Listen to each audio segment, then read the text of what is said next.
And guys, for today's video, na-miss niyo si Marites Liit, no? Gutom na siya guys, kaya maghanap siya sa rip. Ayan. Hala, may nakita siyang dalawang mangga dito, kainin niya kaya. Ayan, binasan niya na guys. Hala, ang dami pala. Ayan, hiniwan niya na. Ayan, bagoong. Favorite niya yun guys. Ayan, part 3 na pala guys ngayon ng mangga.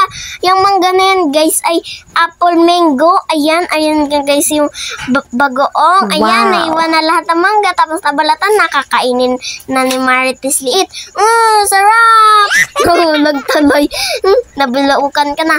Ang sarap. Yummy, yummy. Sige, kain lang.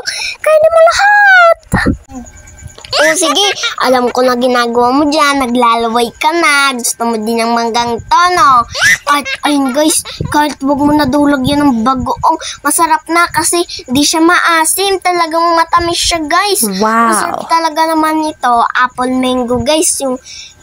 Yung part 1 guys, manggang piko. Part 2, Indian mango. Tapos part 3, apple mango.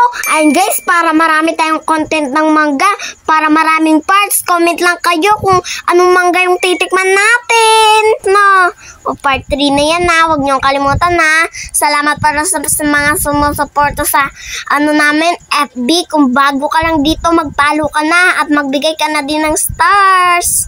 Thank you. Bye-bye.